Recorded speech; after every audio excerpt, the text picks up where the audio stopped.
Salut à tous. Salut. Bon, bienvenue sur Tatami Connection, votre podcast préféré après les autres. Je suis Jarod, il est Rolly et on est là pour vous faire l'épisode d'actu, le Restons Connectés numéro 119. Cette semaine, des actus, des actus coup de gueule, des combats décalés, puisqu'on a une blessure de Joshua Van, on a un Moïcano qui est un peu en roue libre, je sais pas, il nous a fait un truc, une victoire après, est-ce qu'il pose sa retraite, pas sa retraite, il insulte des gens, mais suivez-moi, on va en parler, on va parler de tout ça. Moïcano, Jean Diroba aussi du Moïcano. Jean Diroba qui pousse aussi un coup de gueule contre le public et sur les attentes de l'UFC, un Ziam qui re-signe, un Topuria qui donne ses conditions pour la suite de sa carrière, pour rentrer dans la cage, un Tsarukyan qui se voit plus fort que Khabib. Ça c'est intéressant aussi parce que c'est ça, je t'ai pas dit juste avant, il a reparlé de ça, de Khabib à travers de Conor. Enfin bon, il a refait une petite déclat. Aspinal qui est de retour à l'entraînement, la liste des combattants les plus suivis aussi sur les réseaux. Enfin voilà, il y a pas mal de choses à dire. On va faire ça aujourd'hui. On va parler de tous ces sujets. Avant de commencer, Import Fight, quand même, notre partenaire du moment avec cette boutique de matériel de sport de combat, que ça soit du textile ou alors du matériel d'entraînement, pour s'entraîner. Ce sont des marques qui ne sont vendues en France que sur Import Fight, que ça soit Hit and Move, Primo, Corner ou Pitbull West Coast. Ce sont des marques de qualité qui sont stylées, donc n'hésitez pas à aller faire un tour et aller voir ça sur le site. Et avec le code Tatamini, vous avez 10% de réduction sur tout le site. Donc n'hésitez pas, si vous voulez avoir du style en étant différent des autres, c'est sur Import Fight que ça se passe. Le lien étant en description. Écoute, on va commencer avec l'actualité chaude, parce que l'actualité est chaude, avec l'UFC de ce week-end, et Moïcano qui, après sa victoire, nous a gratifié d'une de ses interviews en roue libre, comme il en a l'habitude, là, comme tu l'as dit tout à l'heure. Il vient de remporter son combat contre Chris Duncan par étranglement arrière au deuxième round. Il nous a gratifié donc d'une phase en retirant ses gants. Moi j'ai vraiment cru à la retraite à ce moment-là parce qu'il retire ses gants. Alors il les donne à son coach, puis il les reprend, puis il les redonne, puis il les reprend. Enfin il y a eu un peu de tout. Au début il demande pas d'interview mais juste à prendre le micro. Donc on sait pas s'il va prendre sa retraite, pas sa retraite. Finalement c'était une menace. Le problème de Moïcano, c'est que quand il te demande le micro, tu sais jamais jusqu'où ça va aller, quoi. Tu sais pas quand ça commence et tu sais pas quand ça finit, ouais, c'est sûr. En tout cas, bon, il a commencé par nous dire que voilà, que le Brésil était dirigé par des démons. Voilà, on va mettre ça de côté sur le fait qu'il faut suivre que Jésus et donc voilà, il y a que ça qu'il faut suivre pour vivre, qu'il y a les 11 commandements qui lui ont été communiqués et donc il doit suivre ces 11 commandements. Puis après, il a copieusement insulté le public. Le public, il a dit genre merde les fans, je vous aime, mais allez tous vous faire foutre. Vous feriez mieux de me donner quelqu'un de facile dans le classement, sinon je vais prendre ma putain de retraite. Alors j'aime bien parce qu'il emmerde les fans qui n'ont rien demandé. Je les aime. Pour dire donnez-moi quelqu'un de facile dans le classement parce que je veux évoluer, sinon je prends ma retraite. Pour ensuite dire quand même suivez-moi sur YouTube parce que grâce à vous je gagne de l'argent. Donc le mec il est sur tous les dos. Et donc voilà. Et derrière il cible donc qui il cible. C'est ça la question en fait. C'est qui il cible. Est-ce que c'est BSD qui critique pour dire que c'est quelqu'un qui est foncièrement faible et facile à battre et que même s'il se battait contre lui une deuxième fois, il le battrait, ou est-ce que c'est comme il l'a demandé Ortega. Il dit qu'il y a un enfoiré. Alors attends, je vais zoomer un petit peu. Il y a un enfoiré contre qui j'ai une dent. Il s'appelle Ortega. Brian Ortega, le mec qui a pris la fuite la première fois. Je le battrai la première fois. Il m'a eu. C'est de bonne guerre. C'est ma première défaite, mais maintenant je veux me venger. Je veux sa tête. Je veux sa tête. Je veux tuer cet enfoiré. Je devais l'affronter le mois dernier, mais il s'est désisté. Il est clair qu'il faut régler ça. On doit l'affronter, surtout au Brésil. Je sais que l'UFC revient au Brésil, alors organisons Ortega contre Moïcano. Il est pas tout seul dans sa tête, hein. Non, mais c'est un personnage, Moïcano. Franchement, avec son podcast et tout, c'est un personnage. Il a très bien compris comment sont les fans américains. Il en joue grave. Il fait le mec un peu dérangé. Moi, je pense qu'il est très très malin. D'ailleurs, on le voit même dans sa façon de combattre. Franchement, il est fort, Moïcano, hein. Il est, Mhm. je trouve que sa fin de carrière, elle est loin d'être dégueulasse parce qu'il est plus sur la fin que sur le début. La fin est proche, mais tu sens quand même qu'il y a beaucoup d'expérience. C'est très intelligent ce qu'il fait, même dans les choix qu'il annonce, hein. Franchement, Ortega, ça reste un nom. J'ai vu qu'il avait Mhm. cité Hooker aussi. Il avait cité Pimblet. Il a cité plusieurs noms. Tous les noms qu'il a cités, tu vois, ça ferait des combats intéressants. Ça ferait des combats Parce que intéressants. actuellement, franchement, tu mets un Hooker Moïcano. Ah, il y a match, hein. À Hooker Moïcano, il y a match. Il y a largement match. Surtout que ça, c'est un truc que j'en avais déjà parlé quand il a affronté Islam Makhachev. Tu sais, je me rappelle avoir dit que si Islam est descendu très rapidement au sol et parti en lutte, c'est parce qu'il avait été connecté par une des frappes de Moïcano. Je m'en rappelle très bien. Tout le monde pensait que c'était parce qu'il avait choisi d'en finir vite, tout ça. Mais je pense sincèrement qu'il a une droite qui fait mal, qui peut te connecter et même te déconnecter. En tout cas, suffisamment pour lui donner l'avantage sur la suite d'un fight. Il l'a prouvé encore ce week-end avec Chris Duncan, où le début de l'action démarre par cet enchaînement, ce gauche-droite qui a connecté. Il a ça, hein. Il a quand même un peu de foudre dans les poings. Alors il va pas t'éteindre, il va pas te mettre KO sur une frappe, mais en tout cas suffisamment pour te faire vaciller et ensuite aller chercher l'avantage. Une belle transition d'ailleurs parce qu'il force Duncan à shooter, hein. Et puis une belle transition vers le dos Vers le dos. directement pour aller chercher l'étranglement. C'est Il est fort, hein. efficace, on connaît Dans sa le dos, qualité hein. au sol, voilà. Mm. Non, puis même en général, on connaît sa qualité de grappleur. De toute façon, il a encore montré d'ailleurs contre Duncan qu'il était capable de saisir une jambe en bon timing sur un kick. C'est ce qu'il avait très bien fait avec BSD. Non, non, il a des armes pour lui. Alors oui, il prend des coups. C'est vrai qu'il prend des coups. Il a pas toujours une bonne défense. Hein, tu sais, il avance, il a pas un mouvement de buste qui est extraordinaire. Mais par contre, force est de constater qu'il est là, qu'il avance, qu'il a pas peur, et puis que quand il te connecte, eh ben derrière, il sait capitaliser et il sait être intelligent dans sa manière de combattre. Parce qu'on se souvient de Jalil Turner où il l'avait ramené centre-cage pour l'empêcher de se relever. On se souvient de comment il a capitalisé sur le fait d'avoir saisi la jambe et dominé au sol un BSD à l'époque. Là, encore une fois, il va très vite vers quelque chose d'efficace. Il sait finaliser le combat. Il a créé beaucoup de dégâts sur ce fight. D'ailleurs, t'as vu, il y a un peu une nouvelle tendance là, alors, qui était déjà exploitée à l'époque, mais là, ça fait 2 combats où je vois ce truc-là où tu prends le dos avec le triangle et puis au lieu de venir frapper en grande pound sur le côté, de venir mettre des cocos au niveau du visage. Tu sais, Mais tu sais que c'est pas mal ça.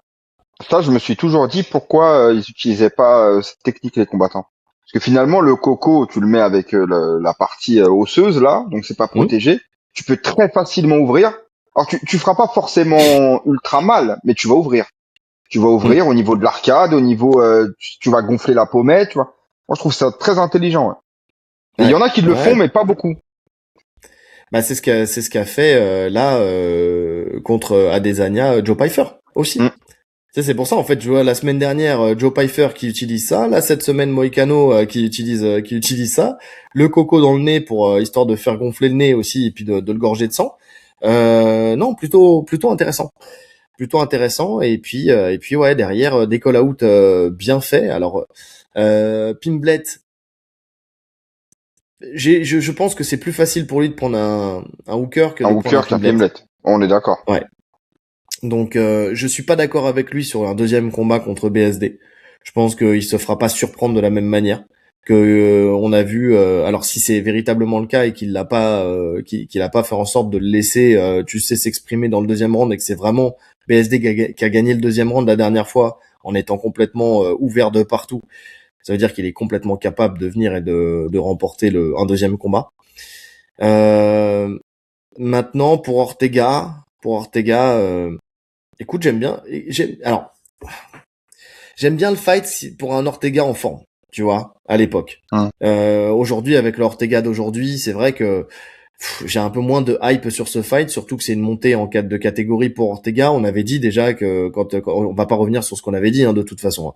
Quand il est monté et qu'on lui a donné ce fight aussi haut dans le classement, on avait un peu critiqué la chose. Bon, c'est vrai que je me souvenais pas qu'il y avait une revanche à prendre pour lui. Écoute, ouais, dans ce cas de figure-là, pourquoi pas, allez, pourquoi pas un Ortega.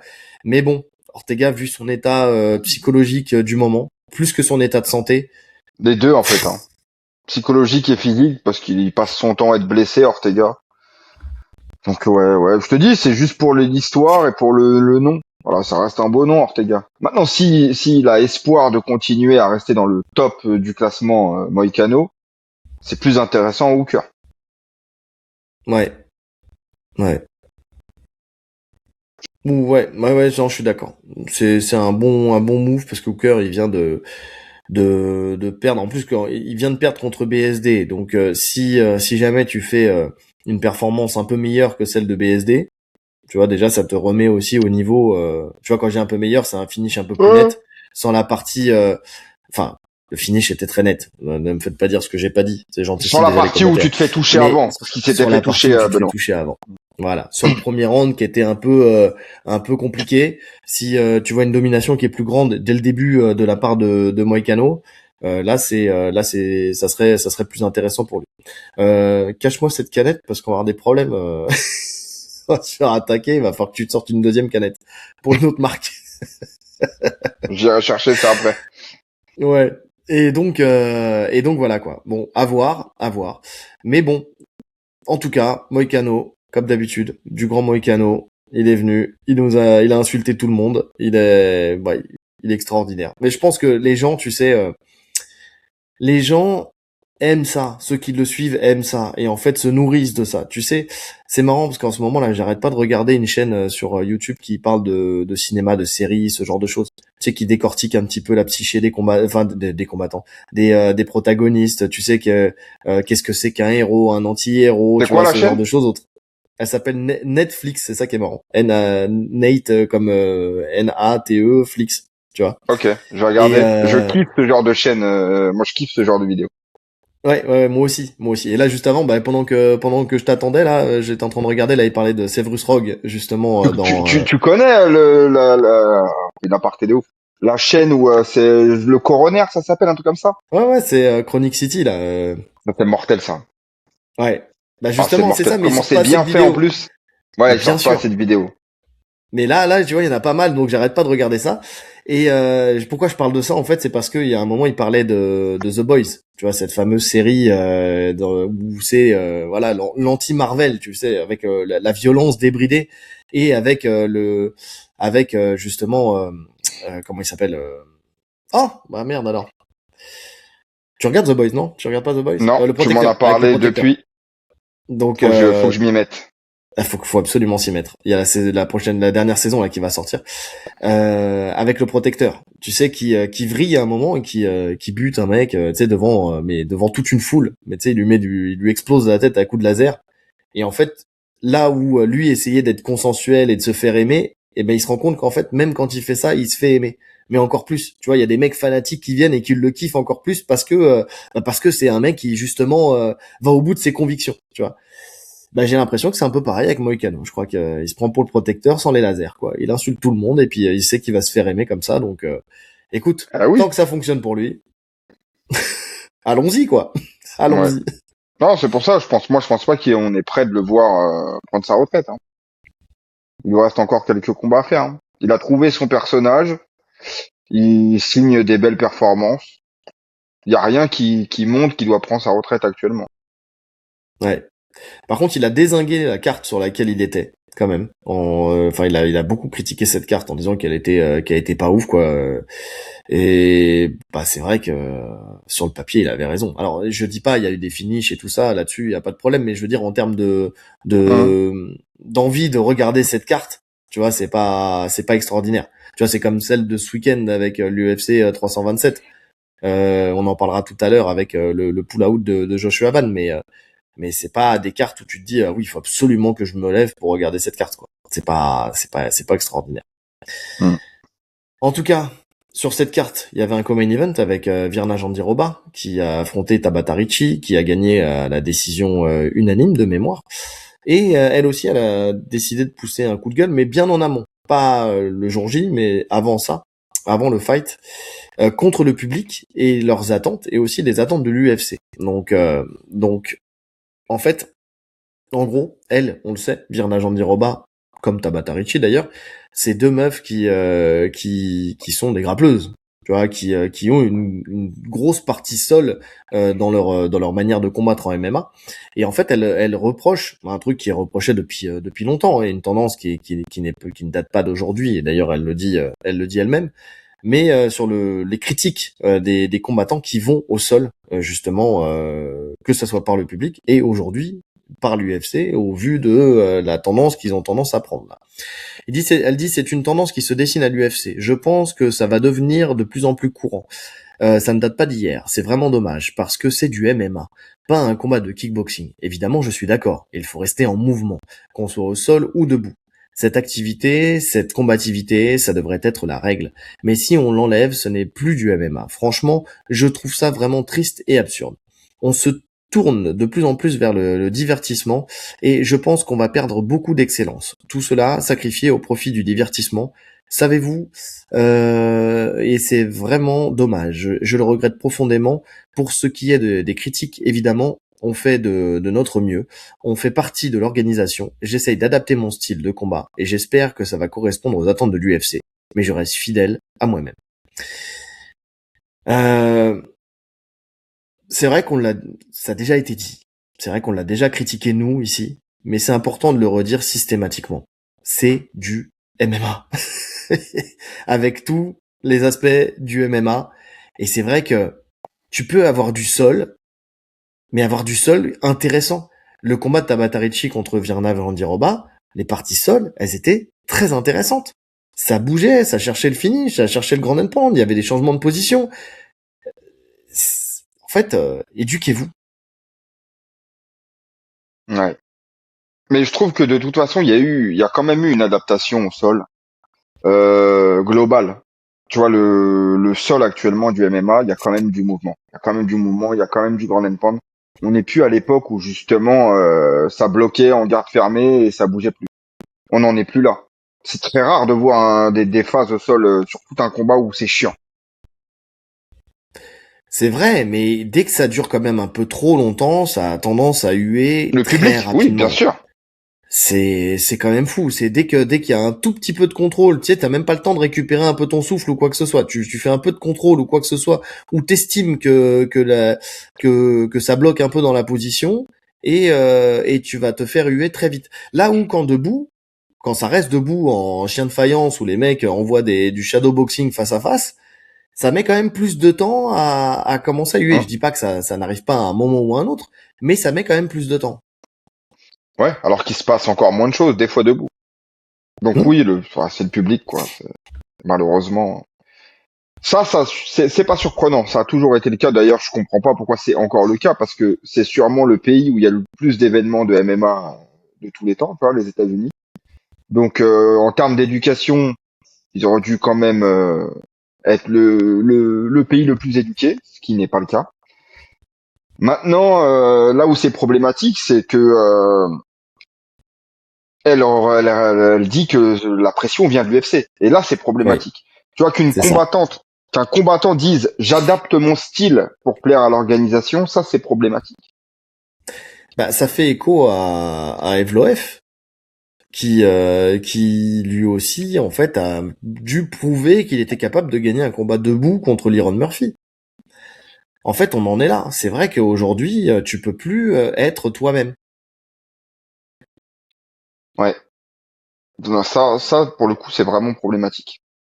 Parce qu'on va Ouais. se retrouver avec, comme elle dit, hein, avec finalement une baisse d'excellence, ça veut dire une baisse de niveau global, puisque tout le monde va se régler debout maintenant. Il y aura plus de stratégie, il y aura plus rien. En fait, c'est vers ça qui et les bonus qu'ils ont donnés sur cet événement-là le montrent. Hein. Parce que le combat qui prend le bonus, Zekini contre je sais plus qui là, c'est dégueulasse. C'est dégueulasse. À aucun moment ça ne mérite un bonus. Ouais, mais bon, ce qu'ils C'est veulent, deux bourrés qui s'envoient des échanges, mais c'est même pas beau, tu vois. Il y a même pas de, c'est même pas si violent que ça en fait. C'est juste nul. c'est deux bourrés qui s'envoient des coups de tabouret. Ouais, voilà. Mais ouais. Écoute, en plus, c'est vraiment pas le MMA que j'aime. Mais sur le public américain, visiblement, ça fonctionne. Mais je pense que ça fonctionne pas que sur le public américain et c'est ça qui est désespérant quoi. C'est tu sais on parle de s'éduquer et que les États-Unis est le public où il y a le plus de MMA, enfin tu vois, c'est le pays où il y a le plus de MMA donc ils auraient pu s'éduquer, mais c'est surtout que le MMA s'est construit quand même à la base sur un mec qui a gagné les premières éditions en faisant du sol. Enfin, tu sais, de base à la base des bases, quand même, quand tu suis le MMA, t'as suivi un mec où tu t'es dit, waouh, c'est un truc de fou, le mec, il est comme ça, c'est une crevette, et en fait, il vient, il amène des gens au sol et il les étrangle. Tu vois, et je comprends pas ce qui se passe, mais j'adore. Et c'est comme ça qu'est Mais né le MMA. oui, puisque finalement, en vrai, si tu supportes pas le sol, le sol, c'est la seule particularité du MMA. Tu supportes pas le sol, regarde du Muay Thai. C'est du MMA. Enfin, il y a toutes les armes du MMA, mais debout. Si tu veux que la Ouais. partie debout, regarde le One. Surtout que le One, maintenant, c'est très agréable à regarder. Tu vois, contrairement à un boxe taille traditionnel où c'est un peu plus relou. Enfin, moi, je supporte pas regarder un combat de boxe taille traditionnel. Mais le One, là, quand il boxe avec les petits gants, c'est Hmm. incroyable. Le spectacle, il est incroyable. Donc, si t'aimes que les phases debout, bah, regarde ça. Ouais, petite dédicace à Baba, tu te connectes le vendredi et puis et tu regardes le One avec ses commentaires. Donc oui, non, non, c'est clair. C'est clair. Mais je crois que c'est un sujet qui n'aura jamais de fin, en fait, ça. Parce que ce qui est écrit, comme on dit, Non. là, c'est critiqué là par Jean Diroba. Mais ça a toujours été, en fait. Et même moi, hein, combien de fois j'ai entendu des gens me dire, ah, j'adore le MMA, mais quand ça va au sol, c'est compliqué. Alors, ce qui me fait plaisir, c'est que quand même, depuis qu'on a ouvert cette chaîne, il y a quand même des gens qui sont venus nous voir et qui nous ont dit, bon, quand même, maintenant j'apprécie plus les phases au sol parce que je comprends un petit peu mieux, j'ai des clés de lecture. En fait, ça s'arrête qu'à ça. En fait, c'est juste essayer d'avoir des clés de lecture, de savoir ce qui se passe, de comprendre ce qui se passe. Et on va pas se mentir, c'est un manque d'effort parce que le sol du MMA, c'est pas la subtilité du sol du jiu-jitsu brésilien, je veux dire compétitif, tu vois, en compétition. Où là, même moi, des fois, je suis là, je dis attends, pourquoi il y a eu un avantage là alors que je suis dedans. Et des fois, je me dis, mais attends, pourquoi il y a eu ce petit détail là, ce petit avantage, j'ai pas compris. Quand c'est du sol du MMA, c'est des prises de position, du grand endpoint et de la recherche de finalisation. On cherche pas non plus à avoir une recherche pointilleuse de la technique de pourquoi il met le pied ci ou pourquoi il met le pied là, tu vois. Hum. Ça a rien à voir avec tout ça. Donc, donc c'est vraiment, ouais, du manque c'est vraiment de la fainéantise. Ouais, c'est vraiment ça. C'est de la fainéantise. C'est voilà, moi Écoute, je veux voir deux personnes ouais. qui se rentrent dedans, qui se foutent des coups dans la tronche parce qu'en fait j'aime que ça en fait. C'est pas de la fainéantise, c'est juste qu'ils veulent que ça. C'est Ouais. leur recherche, elle est là. Mais regardez du bare knuckle, du bark knuckle. Mhm. Franchement, honnêtement, même ça, Oui, tu parlais du one et de la box time, mais le bare knuckle c'est parfait pour ça. Hein. ah, mais c'est plus beau quand même, le One. Bah c'est plus beau, oui. Bah il y a des combats de bare knuckle qui sont pas mal, hein. Mais bon, en tout Non, mais cas, si tu si t'aimes que la partie debout du MMA, tu prends le truc qui regroupe toutes les armes que tu peux utiliser en MMA. Donc là, c'est le Muay au One. T'as les coudes, les genoux, tout ce que tu peux faire en MMA, mais debout. Tu restes que sur le debout. ouais, et quelques projections, ok, ouais.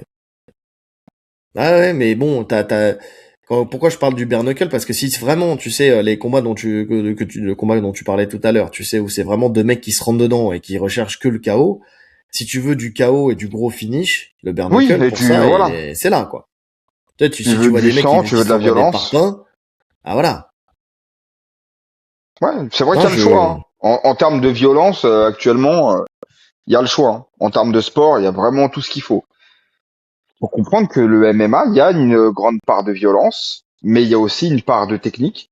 Et d'ailleurs, c'est comme tu l'as dit, c'est basé sur ça. C'était l'opposition technique contre violence finalement au début, hein. Hmm, oui, Puisque tu avais des mecs qui venaient vraiment d'un art et tu avais des mecs plus bagarreurs de rue, tank à botte, etc. Où fallait résister à ça. Donc il faut accepter qu'il y a un côté technique au MMA. ouais. Et encore, je trouve parce que tu parlais de perdre, enfin, Jean Diroba parle de perdre tu sais, de l'excellence. Je trouve que les techniques au sol sont beaucoup moins fournies qu'à l'époque. Enfin, Bah, quand on clairement. avait quand tu sais quand on avait fait la petite analyse là, le petit récap de l'UFC 100 avec Café Crème Sport et avec Julien. Euh, Franchement, t'avais un panel technique qui était beaucoup plus important à l'époque. Des omoplatas, de la rubber guard, des tentatives de clé de talon, de clé de jambe, de clé de genou, enfin, Hum. tu vois, il y avait quand même un jeu qui était beaucoup plus poussé à l'époque qu'aujourd'hui. Ouais. Aujourd'hui, vous devriez même plus vous plaindre parce que vraiment le sol, il a été simplifié au maximum. Mais le sol, il a été simplifié parce que de toute façon, si t'es en dessous, t'es assuré de quasiment perdre le combat. Donc en fait, maintenant tout le jeu est basé sur le fait de se relever. Ouais. En fait, c'est basé sur ça. Il y a même plus, c'est très très rare de voir un mec qui tente un sweep. Il y a même plus de renversement. Quand t'es en dessous, maintenant, tu cherches à te relever. Mm. Relever ou bloquer jusqu'à ce qu'on te relève, si t'as pas les armes. Ouais. Ouais. Ouais, c'est bien dommage. C'est bien dommage. Écoute, est-ce que ça changera? Je ne sais pas. Mais comme t'as dit, moi, surtout le point, pourquoi j'avais parlé de ça, le point important, c'était de savoir que, voilà, l'UFC attend quand même des combattants, même s'ils veulent pas forcément se dénaturer, mais ouais, d'avoir des combattants qui vont moins chercher le sol. Ça c'est compliqué. Ça veut dire quand même que si c'est pas la première qu'on parle, hein, ça veut dire que vraiment il y a des consignes. En tout cas, s'il y a pas de consignes, en tout cas, On te le fait sentir. c'est un ressenti, voilà, où les mecs se mettent la pression tout seuls, quoi. Donc, euh, donc bon, à voir. Un combat, justement, qui aurait pu avoir cette opposition boxe-sol, c'est Joshua Van contre Tatsuro Taira, qui a été décalé. Alors, annulé pour l'instant, puis dans un premier temps, puis décalé. C'était le co-main event de l'UFC 327, donc de ce week-end. Il va passer co-main event de l'UFC 328, car visiblement, il y a eu un pull-out de Joshua Van, sûrement une blessure. Bon, pas très grave, puisque de toute façon, c'est décalé d'un gros mois, on va dire.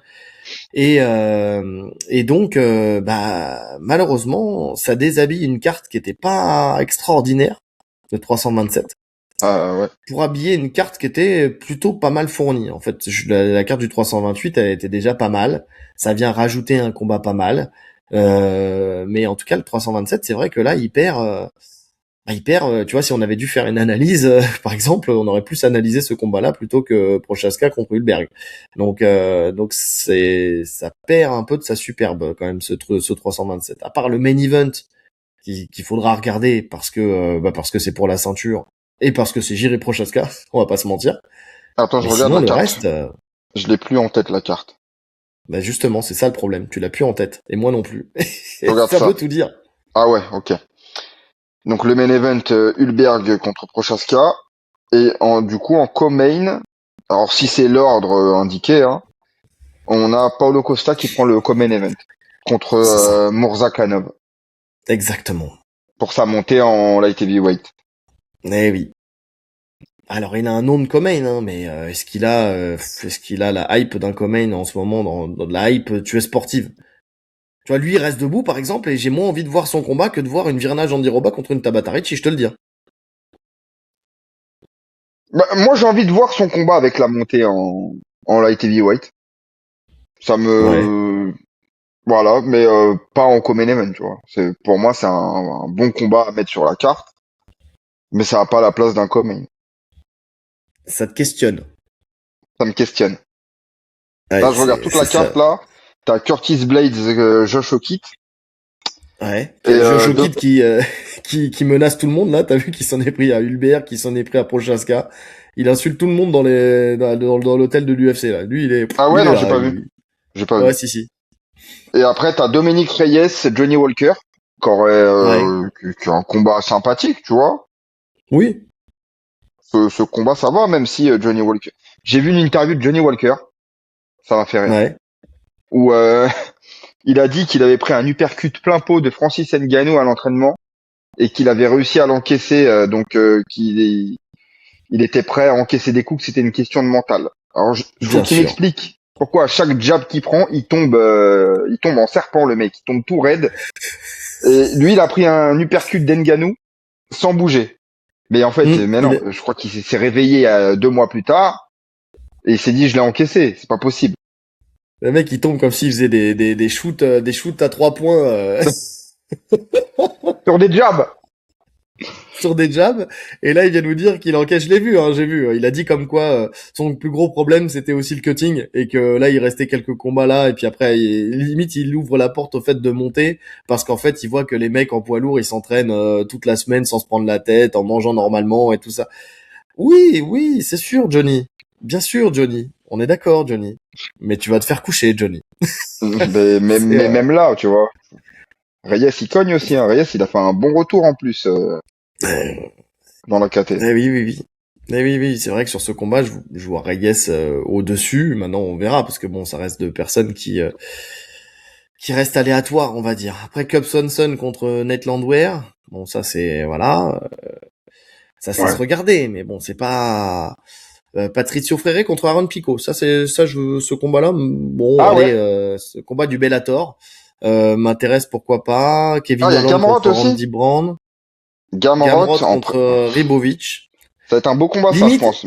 en fait, voilà, limite, la carte préliminaire de cette Ouais. UFC 327 est plus Oui. intéressante Oui. parce qu'on a Patricio Freire et Aaron Pico, on a Kevin Holland contre Randy Brand, on a Mateusz Gamrot contre Ribovic, donc Tatiana Suarez contre Lupi Gonidez, et on a Kyle Dokos que non, ça s'est annulé. Non, c'est annulé. Donc ouais.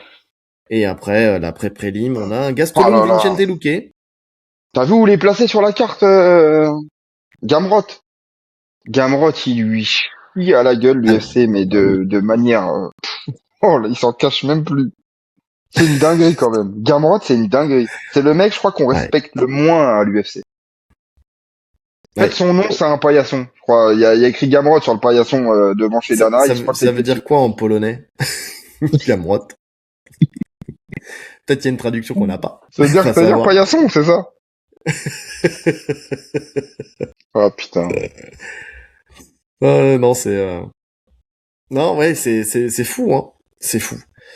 Donc la prélim effectivement est plus intéressante que la carte principale. En tout cas, moi, je préfère la prélim, ouais. Hormis le main event. Main event qui va être, je pense que ça va être pas mal. Ça va être, de toute façon, avec Jiri, c'est toujours pas mal. Tu vois, il fait partie de ces combattants où tu sais, là, pour le coup, il y a de l'action et il y a du bonus. Ah, il y a du Oui. bonus dans l'air. Ouais, et puis oui, moi je pense que voilà, il y a un Jiri qui va devoir qui va sûrement prendre quelques frappes au début et puis en fait qui va vite étouffer moi je sais pas, je le vois étouffer Hulberg. Bien. Moi Hulberg aussi. c'est lent, enfin c'est lent.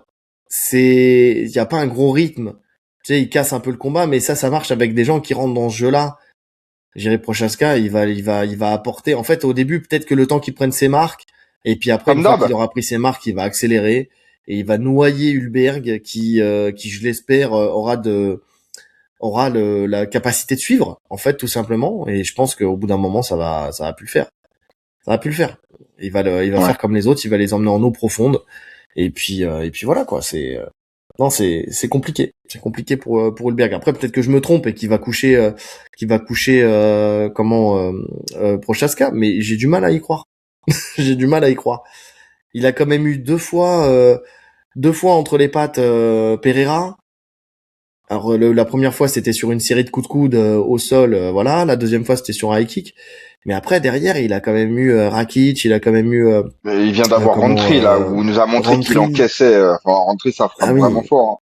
Donc, voilà, ouais, c'est je suis assez confiant sur le combat de Prochaska. ouais. Donc bon, j'ai pas de doute qu'il récupère sa ceinture sur ce fight là. Mais donc voilà, Joshua Van, Taira le 10 mai. Donc voilà, c'est décalé pour le mois prochain. À voir ce que ça donnera. En tout cas, on vous parlera de cette UFC 327 une fois qu'il sera passé. Là, franchement, on n'avait pas la hype suffisante pour faire une analyse, une analyse de cette carte. Non, non. Débrief peut-être, analyse sûrement pas. Euh, Faresiam Faresiam re-signe à l'UFC. Donc c'est une belle revanche pour lui quand même. J'ai dit, il pensait que ce ne serait qu'un chapitre. Donc je pense qu'il parle du public. Et c'est devenu une histoire. 4e signature à l'UFC. Merci pour ceux qui croyaient en moi. Ce n'est pas la fin. Juste le début de quelque chose de grand. Ce qui est bien, c'est que cette re-signature, pour moi, ça implique qu'on va avoir un nom d'adversaire très prochainement. Parce qu'en général, la signature, une re-signature, c'est ce qui précède justement le fight, le dernier fight, on va dire, du contrat. En général, il faut une re-signature juste avant le dernier fight du contrat. Donc je pense qu'il y a des négociations dans les tuyaux. Écoute, on parlait de Fiziev, du fait que les deux se provoquaient sur les réseaux. Fiziev est classé 11. Bon, ça te ferait une montée gentille vers aux portes du top 10. Ça sera pas Fiziev. Ils l'ont annoncé. Ah ouais? J'ai pas entendu ça. Non, ça sera pas Fiziev. Attends, j'essaie de retrouver le truc. Ouais, c'est RMC Sport qui avait partagé ça. Parce que sur Instagram, il a teasé un prochain combat, Ziam. Mais visiblement, ce sera pas Fiziev. Ok. Voilà. Je sais pas plus, mais en tout cas, il a teasé un prochain combat. Ça va arriver là. Il a dit les plans changent. Alors, je te lis sa déclat sur son Instagram. Il a mis un appel, 2 minutes, un combat. Les plans changent, le mien reste le même, avancer, dominer, m'imposer, rendez-vous bientôt. Donc si on en conclut que son plan à lui c'était de prendre Fiziev et qu'il dit les plans changent, c'est que c'est pas Fiziev, mais probablement un beau combat dans le top 15. Oui, parce qu'il voulait Fiziev en Bakou. Il avait mis en capture d'écran, tu sais, il avait posté sur Insta suite à ce post là, la photo, c'était son téléphone avec l'appel d'Ali Abdelaziz qui a duré 2 minutes, genre. Comme quoi ça a été vite bouclé, ils ont bouclé un combat. Oh bah, de toute façon, je pense que lui, il prend qui on lui donne. Hein. Je suis pas sûr que Faresiam soit dans le calcul pour l'instant, du moment que c'est quelqu'un qui est bien classé. Faresiam, il est classé 15. Donc il voulait Fiziev à Bakou. Est-ce qu'il aurait un Chandler à un meilleur prix? Je voulais juste faire une vanne. C'était ah, faut la comprendre ça. Vous allez comprendre.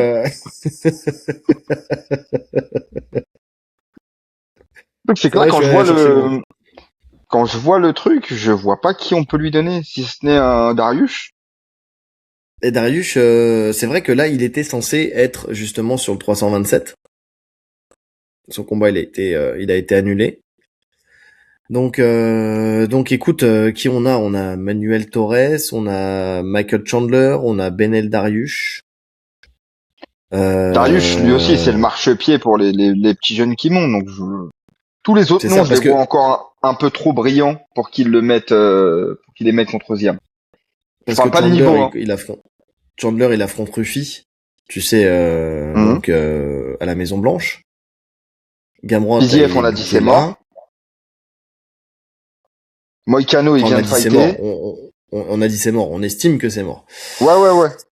Donc, il y a 2 noms hein, qui restent. Hein, c'est Dariush ou Torres. Torres, ça vaut pas vraiment le coup. Tu vois, c'est une place. Bon, si on te le donne, tu le prends. Hein. Mais Dariush, c'est déjà mieux. Tu te rapproches du top 10. Dariush, tu te rapproches du top 10. Ou alors un Dan Hooker. Si tu montes vraiment plus haut. Si jamais, pour une fois, ils le font... Non mais, admettons, là jusqu'à maintenant, ils l'ont fait traîner un petit peu. Et là, ils se décident de lui mettre un accélérateur. Parce que impressionnant sur ses derniers fights. Magnifique si c'est ça. Pour moi, dans toute cette liste-là, Dan Hooker, c'est sûrement un des combattants les plus faibles. Et il est bien classé. Hein. Il est 7. Pas plus haut, je pense pas un autre fight que ça, mais pourquoi pas. Hein. Dariush ou Hooker, ouais. De toute façon, il y a pas 30 000 noms, à moins qu'il lui donne quelqu'un qui est hors classement. Mais alors là, voilà quoi. Ouais, t'as Torres, Dariush, Hooker.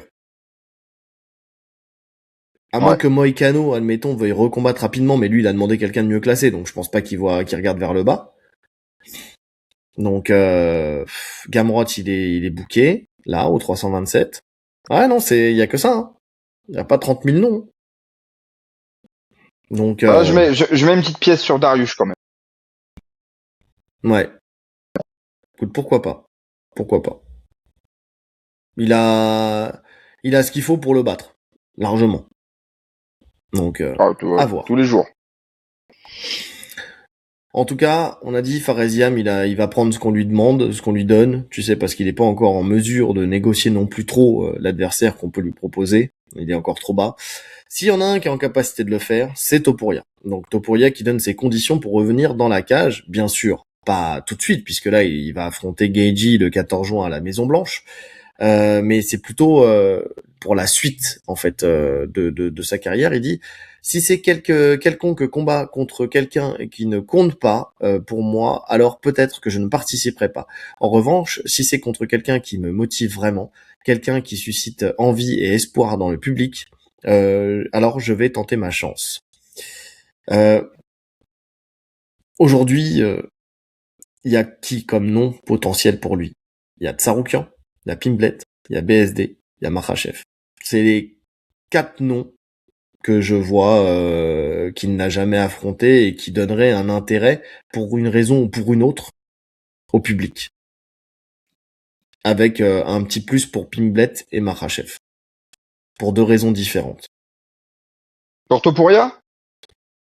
Ouais. Moi je mets plus Tsaroukian devant Pimblet. Pimblet, pour l'intérêt pourquoi je du le mets là? public. Oui, pour le clash. Bah oui, c'est pour ça. Mais C'est pas je pour une pense que question sportive. moi je pense que le public, ça se vaut entre Tsaroukian et Pimblet, hein, pour le Je voir sais contre pas. Topuria. J'en suis pas persuadé. Oui, les connaisseurs, les puristes, oui. Le grand public, je suis pas sûr.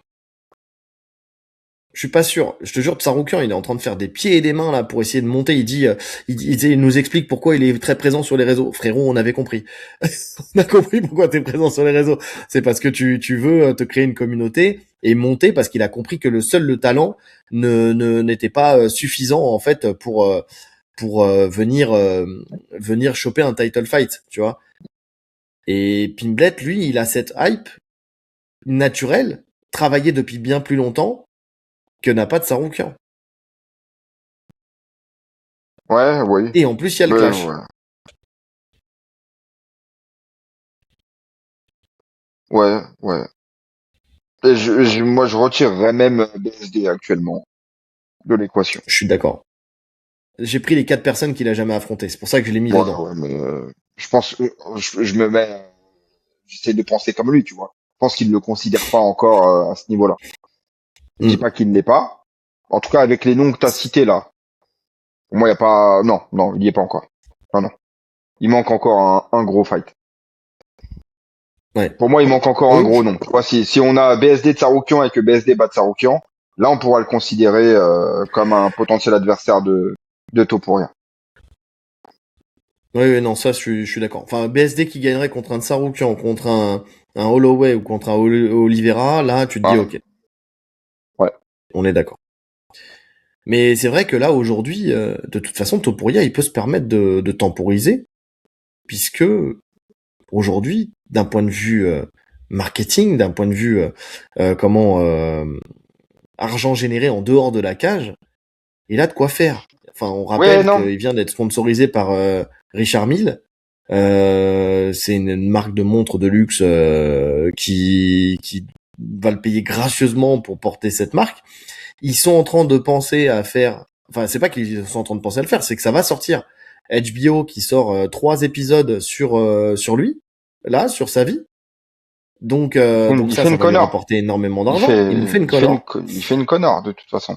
Il Ouais. est inspiré de lui depuis le début, il fait une Connor. Et justement, qu'il ne fasse pas les mêmes erreurs, dans le sens où, là, tu dis, il a le temps de temporiser. Moi, je suis pas vraiment d'accord. Tu sais, il y a un moment, quand t'es dans ton prime, il est dans son prime, c'est maintenant. À trop temporiser, eh ben, en fait, tu fais plus rien. Et quand tu reviens, eh ben, le temps est passé, et le temps passe vite, hein. Le temps passe très vite. Faire un combat par an, finalement, tu sais, dans le MMA, actuellement, on le voit, hein, les mecs qui sont à leur prime, surtout lui, il finit ses combats très vite. Il pourrait faire Mhm. 3 combats par an, normal. Non, mais je suis d'accord avec toi. C'est pas le souci. Après Connor, la différence, c'est qu'il est parti à la boxe et que lui, il s'est vraiment éloigné, même du MMA. Tu vois, c'est-à-dire même dans ses entraînements. C'est là l'erreur qui a été faite. C'est aussi de s'entraîner en 100% anglaise, là où Topuria continue à s'entraîner en MMA pur. Donc, euh, donc je suis d'accord. Après, ça fait pas si longtemps que ça qu'il a quitté la cage. Son combat contre Contre qui d'ailleurs? C'était qui le dernier? Oliveira. Contre Oliveira, c'était il y a pas si longtemps que ça non plus, tu vois. Après il y a eu l'histoire du procès et tout ça, donc ça l'a mis un peu en dehors de la cage pour d'autres raisons. Mais C'était le 29 je juin. pense pas. Ça veut dire que ça fera un an là quand il revient. Ça fera un an quand il revient. Ouais, effectivement. Mais avant ça, il avait quand même été plutôt actif. Oui. Mais Donc c'est parce que quand tu montes, t'es toujours actif. il... Mais pour moi, un champion doit, en tout cas, tout dépend de ton style. Lui, y a rien qui fait qu'il ne peut pas être actif. Parce qu'il finit vite. oui, non mais je suis d'accord. Mais le truc c'est que il l'a dit depuis le début, il veut pas faire une carrière longue. Hum. Donc je pense qu'il va tout donner d'un point de vue négociation pour affronter une personne qu'il a jamais affrontée. C'est pour ça que j'ai du mal à croire à une revanche contre Holloway, d'autant plus qu'il a perdu Non. Holloway. Une revanche contre Oliveira, je l'ai pas cité parce qu'il y aura pas, il l'a battu avec la manière. Normalement, si tout se passe bien, il devrait battre Gaethje avec la manière. Donc derrière, derrière, il n'y a pas 36 solutions et il reste que peu de noms. Et je pense que ce sera pas le genre de mec à accorder des revanches. Tu vois. Je pense que là, quand il aura affronté ce petit monde-là, il va vouloir absolument prendre Pimblet à un moment. C'est pour ça que je te parle de Pimblet maintenant, parce que si Pimblet il continue à perdre, il le prendra jamais. Mais Pimblet, il doit avoir une victoire avant de faire ce combat. Il peut pas le faire sur une défaite, ça n'a aucun sens. Ah ouais, mais bon, l'UFC là en ce moment, ils étaient pas Non, censés mais faire un Pimblet Gaethje pour une ceinture intérimaire, hein. Et je te ils l'ont parle fait même quand pas que même. de l'UFC, je te parle de Topuria. Je le vois mal demander Pimblet alors qu'il est sur une défaite. Parce que ça aussi, il le prend en compte, c'est sûr. Il faut quand même que c'est un minimum de valeur. Oui, bon, alors Pimblet va faire un fight comme ça, où il lui assure de remporter le fight. Tiens, tu vois, par exemple, Pimblet Moïcano, vont peut-être lui donner, tu vois, en sachant qu'il y a de fortes chances que Pimblet remporte ce fight contre Moïcano. Donc, Il y a match, hein. bah Je te oui, jure non, mais il y a je te match, bien jure qu'il y a sûr. match. Non, bien sûr qu'il y a match. Avec le Moïcano qu'on a vu, là, réfléchi et tout ça, d'accord. Mais tu verras pas un Moïcano dominé au sol, Pimblet, comme il l'a fait pour un Duncan. Tu sais, je sens quoi, Et moi? Avec le chemin de victoire qui a été montré. Alors, ça serait pas forcément une bonne chose, hein. C'est peut-être un mauvais calcul de l'UFC, mais je sens le Pimblet Holloway. ah ouais, non, ça serait un très mauvais calcul. Mais j'aimerais bien ce combat. Ah ouais, pourquoi pas, mais c'est un très mauvais calcul parce que je le dis, je le redirai toujours.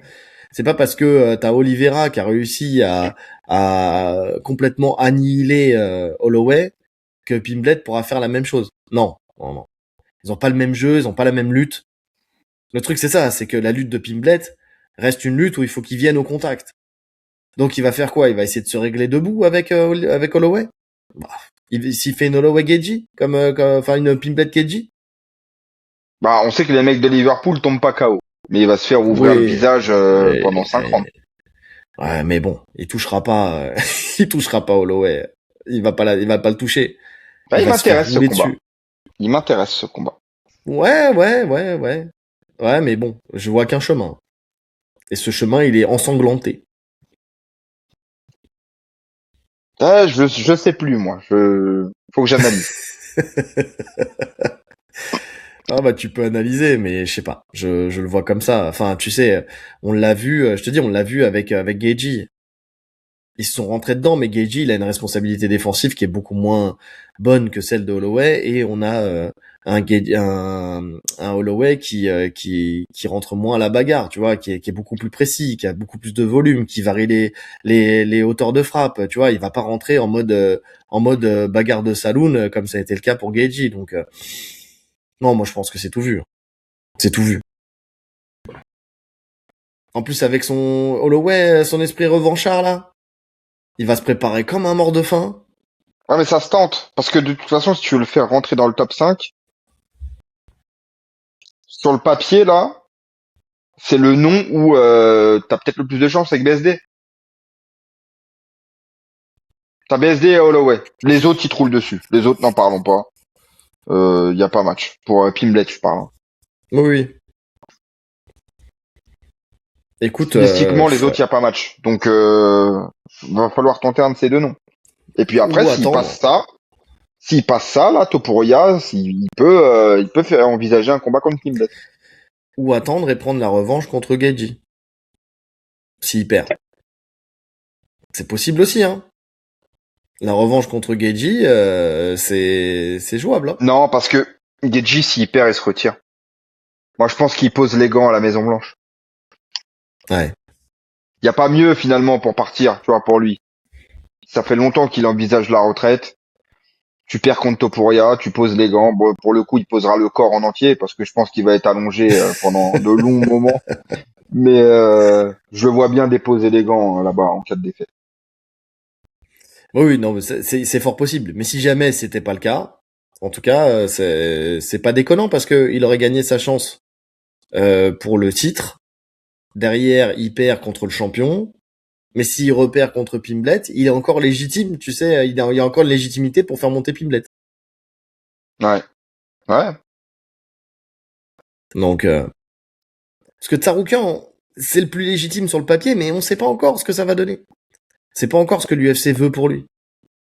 Lui-même Hmm. ne sait pas, il est là, il est perdu, il fait du grappling et de la lutte. C'est tout ce qu'il fait. D'ailleurs, il y a Shimaev là qui se fout de sa gueule, qui dit ah ouais, tu te dis champion, mais elles sont où les ceintures? Elle est où la ceinture? Il lui a même dit tu vas plus t'entraîner dans ma salle, tu luttes que contre des petits gars qui ont pas de niveau. Après, à la défense de Tsaroukian, c'est là pour le coup, c'est pas de sa faute. Ouais. Lui, il attend que ça là. Ah, il attend que ça. Mais bon, en tout cas, pour l'instant, c'est pas gagné. Mais bon, non, mais de toute façon, on sait très bien. Hein, là, ils sont en train de se titiller encore les deux là avec Makhachev. T'as Topuria qui assure que on lui a bien dit que comment Makhachev était blessé à la main et que c'est pour ça que le combat ne se serait pas fait. T'as Makhachev qui assure que c'est une question d'argent. Que Topuria a refusé le fight parce qu'il y avait pas assez d'argent. T'as Dana White qui dit que Makhachev ment. Tu vois, il se met du côté de Topuria et dit Makhachev ment, ce n'est pas la raison. Il a jamais refusé pour une question d'argent. Bon, ça va se régler entre les deux à un moment ou un autre. Ouais, mais j'ai encore espoir de voir ce combat. Tu vois, il y a des combats, on en parle depuis un moment et je me suis fait à l'idée qu'on les verra jamais. Ce combat, je sens que qu'ils vont le faire. Finalement, c'est la dernière grosse cartouche de l'UFC en fait. C'est ça. Ils ont besoin de ce fight. Hmm. Ils vont le Ils ont dégainer besoin au de bon ce fight. moment. Ouais, enfin, j'espère pas trop tard, hein, parce que tu sais, à force d'attendre le bon moment, c'est comme ça que tu dégaines jamais, tu vois. Ouais. Parce que c'est ce qui se passe avec l'UFC ces derniers temps, c'est qu'ils attendent toujours le bon moment, et puis finalement, bah le bon moment il arrive pas, donc parce que au moment Non où mais ça serait le bon ce genre moment, de bah t'en as fight, un qui est pas dispo. ça sera à New York, novembre, Madison Square Garden. Allez, je signe, je signe. On peut pas le faire ailleurs ce combat. Enfin, faut-il quand même, si tu veux faire ça là, il faut quand même que t'annonces Makhachev bientôt sur un fight pour défendre sa ceinture, à moins qu'il veuille pas le faire défendre sa ceinture avant ce fight là, et qu'il le fasse, Oh si, qu'il le mette non, en stand-by. il va défendre Makhachev. Ça avait été annoncé là, c'est presque fait, non? Vous avez presque booké quelqu'un. Je sais pas, parce qu'on est encore sur des tergiversations. Est-ce que c'est Yann Gary? Est-ce que c'est Morales? Est-ce que c'est, tu vois, Moraes? Euh, on sait pas. On Ouais. sait pas. Donc c'est pour ça, je sais pas encore là-dessus. Y a pas de, y a pas d'infos qui nous fait croire que c'est sur le point d'être signé. Il y a des spéculations, mais derrière, est-ce qu'il y a négociation? Je sais pas. Donc bon, Ouais. Bah, je à pense qu'ils voir. attendent, attendons la Maison Blanche. Ouais, mais si t'attends la Maison Blanche, le Pas que truc, le c'est problème, tard. c'est que c'est trop tard. Parce que si ça C'est doit se trop faire tard. à New York, c'est pour ça que je te disais ça, c'est qu'il faut le booker rapidement. Parce que si t'attends la Maison Blanche, derrière, tu peux pas caler un fight entre les deux avec Makhachev qui enchaînerait deux fights comme ça aussi rapidement. Ouais. Pas possible. Non, il faudrait qu'il le boucle pour l'International Fight Week. Ouais, comme ça, ils fight quasiment en même temps les deux. Et ils ont jusqu'à novembre après pour se préparer. Ouais. En sachant que est-ce qu'ils peuvent le booker s'ils ramènent un Connor, tu vois, qui sera main event, qui sera co-main, tu vois.